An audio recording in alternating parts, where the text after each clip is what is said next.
Morning, Bert! Teka man, Tommy. Hindi ko kayo pwedeng pumasok. Bakit? Pupuntahan ko lang naman si Pipito. May masama ba doon? Kabilin-bilinan ho ni ma'am na ilayo si Sir sa mga nagpapasakit na ulo niya. Isa ko kayo ron eh. Alam mo, dahan-dahan ka lang sa pagsasalita mo. Huwag mo sabihin malaki ka! Oo, hindi ko nga ako sasabihin. Good! Pero teka, tungkol ba ito sa pagiging magagalitin ngayon si Pipito? Oo, kaya kung ako sa inyo, malis na kayo. Ako, Mang Tommy! Oh, Bakit nandito po kayo? Nakoy, pababa na si Sir Pepito. Baka maabutan kayo, siguradong magagalit si Ma'am. teka nga! Bakit ba ako matatakot? Wala naman akong ginagawang masama kay Pipito ah. Wala nga ho. Pero pag nakikita niyo yung mukha niyo, nagagalit siya eh. What? Bakit naman? At saka, what do I have to worry about? Ano naman magagawa ni Pipito sa akin? Pwede niya ho kayong sikmuraan. Hindi naman gagawin ni Pipito sa akin yun. Hindi nga ho. Pero si Ma'am, siguradong gagawin yun sa inyo. Kaya kung sa inyo, umalis na kayo. Halika na!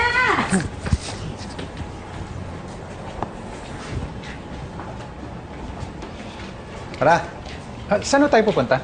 Sa pet shop, bibili tayo aquarium. Ay, may alam mo akong bonggang aquarium, yung Aquascape. Meron nun sina Mrs. Go, yung amo ni Alfred, yung kaibigan kong driver. Okay ba yon? Si Alfred? Oo, okay ho.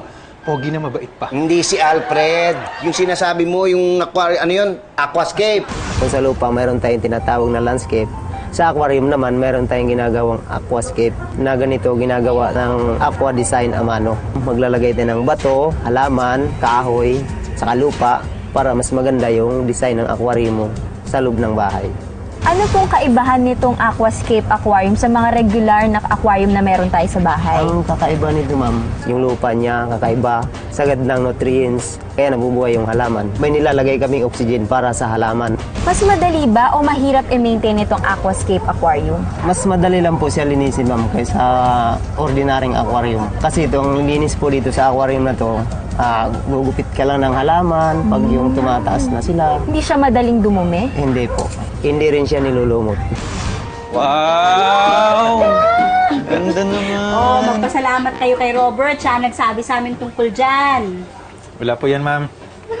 Ganda ng aquarium ah. Uy, hindi basta-basta aquarium yan. Tawag dyan, aquascape. Sosyal ah. Oo. Ano bang isdang pwede ilagay dyan? Kahit ano, pwede dyan. Sirena, pwede? Sirena. Laki-laki na sirena, kakasya ba dito yon? Mitch, hindi naman totoo yung sirena eh. Biran laki-laki mo na, naniniwala ka pa dun. Itoy. Alam mo. Oh, bakit niyo tinatanggal yung tubig? Hindi ko alam eh, sabi niya eh. Hindi, gusto kasi ni Sir, palitan mo na yung tubig bago lagyan ng isda. Ay sus, matagal pa yan eh. Ako na, tabi dyan. Hawakan ko sa likod ha, tabuin nyo ha. Oh. Ito? Sige. Gaganunin natin Oo, mamaya. ano Gaganunin nyo. natin Iga pa sa mamaya. gagawin.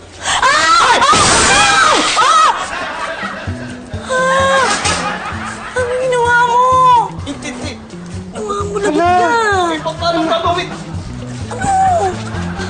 Ano yan? Uy! Ha?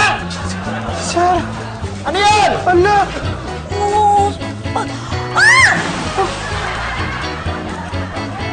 Ano yan? Uy! Ano ito? Sino gumawa nito? Ha? Ikaw na, ikaw na magsabi. Sino? Si Patrick po. Asan si Patrick? Asan?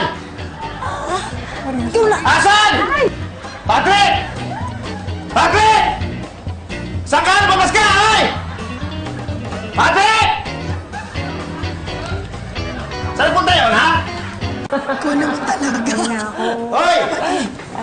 Ano? Ito ba talaga ginagawa niyo pag wala ko dito sa opisina, ha? Nagpa-party kayo, nagse-celebrate kayo kasi wala ako? Ha? Ganyan kayo?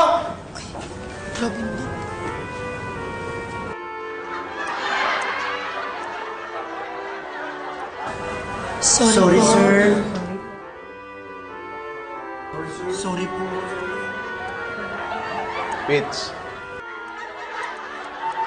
Eh! Eh! Mitch. Sir, okay lang kayo? Oo. Okay lang ako, Pasensya na kayo kung sumigaw ako. Medyo nabigla na ako eh. Pits, tungkol sa aquarium. Kasi yung... Hindi. Okay na yun.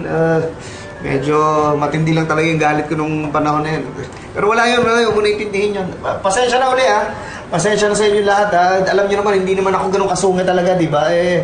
Kapatong-patong na yung problema dito sa opisina, sa bahay. Pero, kasalanan ko pa rin yun. Hindi ko dapat inilabas sa inyo yung init ng ulo ko. Ha? Kaya, pasensya na. Ha? Okay lang po yun, sir. Naintindihan namin. Salamat. Pangako ko, hindi na mauulit yun. Ha? Pasensya na uli, ha? Sige na, bumalik na kayo sa aquarium niyo. At sa trabaho. Trabaho yun.